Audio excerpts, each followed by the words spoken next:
May the 4th is approaching very fast. It's like the holy day for us Star Wars fans, and today we're taking a look at what brand new LEGO UCS set we're going to be getting on May 1st. It's going to be the R2-D2. This is set number 75308. Comes with 2,314 pieces and is recommended for ages 18 and up. Like I said, this is a May 1st release. It's going to be retailing for $199.99 here in the US. Now, this was a free review copy that was sent to Empire Lug for a review. I want you to pause this video, go to the links in the description, click the top link, check out that video, and go subscribe to Empire Lug, and then come back and watch today's review on this channel before we go ahead and continue. So in the past, LEGO has made one UCS version of the R2, and now I don't have the other one to do a comparison. So of course, if you guys have the older version in the comment section, let me know down below which one you prefer throughout this video. So you open the box, of course, all nice and neat. You also do get a box in a box, which is like a trend we've been seeing a little bit. You got a whole bunch of bags and then the instruction manual with a sticker sheet.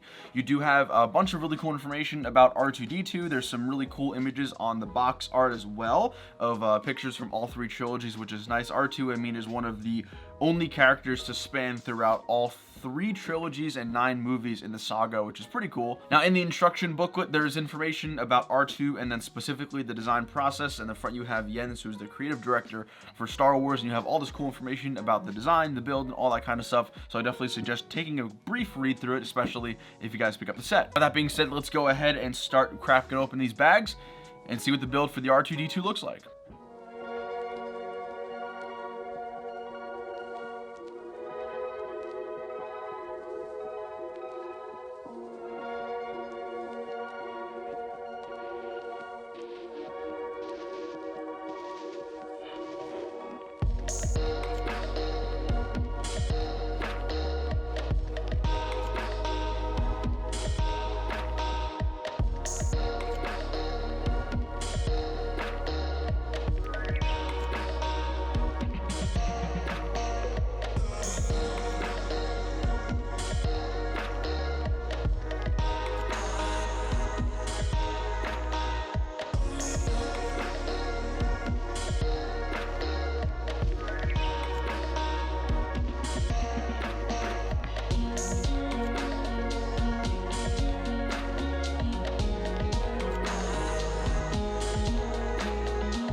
So I'd say the total elapsed time was probably about 4 to 5 hours. I was a little bit preoccupied, obviously, with the time lapse, so I wasn't able to quite be as laxed as I would normally, but I feel like it's always cool to see how the build process is, and especially the interior of the R2-D2, since it's a pretty massive Technic structure. If you go back to the time lapse, you can see those different points in time. So after having the build done and seeing everything in person, I want to first go over the plaque and the minifigure, because this is where I actually believe there was a huge opportunity to get something new and different, and we just didn't see that.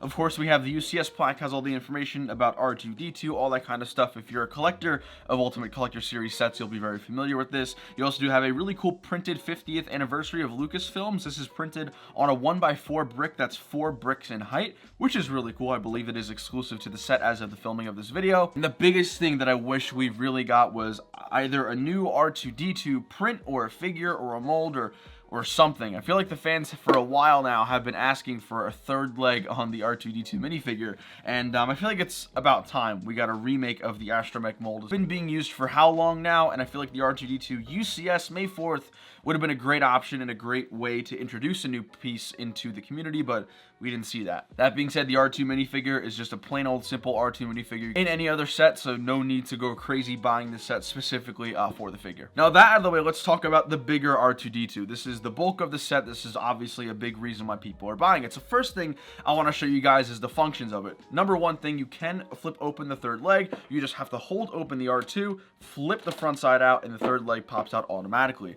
This is my second gripe with the set. This is most likely builder error, but I did go back and check my steps, and I did everything right, so I'm not too sure what happened here. But you'll notice the third leg actually doesn't touch the ground completely, which is throwing me off a little bit. Now, I did ask my friend David. He does have the set, and his was working fine, so I think that's probably just something I screwed up on my end.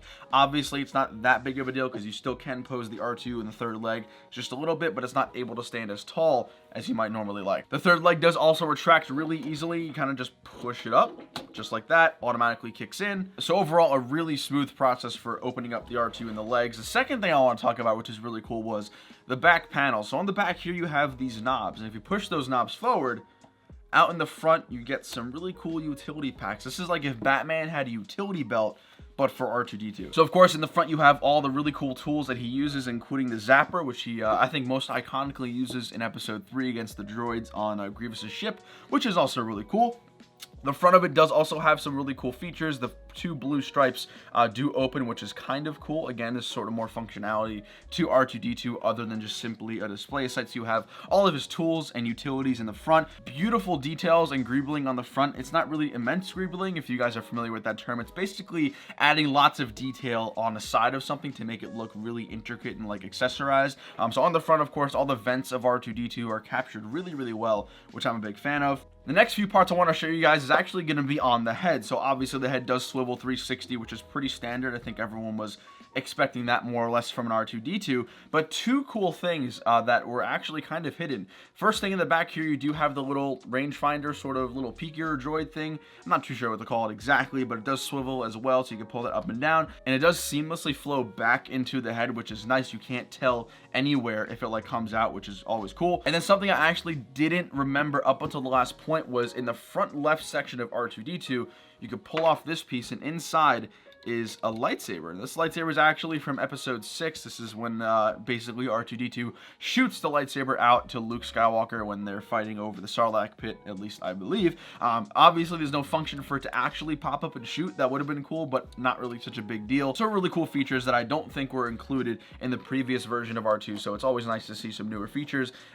included in remakes of a UCS set or any set for that matter. I think my favorite part in terms of detail and aesthetics has to be the legs, and especially the golden pipes on the bottom. Now, I believe the golden pipes were something included in the previous R2-D2 UCS, but nonetheless, I think having that gold gives a really nice contrast and a color breakup, because R2-D2's primarily white and gray and blue, and having like that gold makes it pop out, which is nice. And then, of course, you do have really awesome looking details on the side of the legs, which sort of represents the robotic nature of R2-D2. You have all like the cool poses and the lightsaber hilts to make like a kind of a light bluish gray sort of line going through his leg, just to simulate again that he's a robot. So I think all the details were nailed pretty well here for the set. So when I was looking at pictures of the previous R2-D2, I think this is very obviously a step up. I really can't see anything being superior in terms of the older one. Like I said, I don't have the older version, so if you guys have it, let me know down below what you think of the newer rendition. So I really can't speak on the previous one. However, for a $199.99 price point,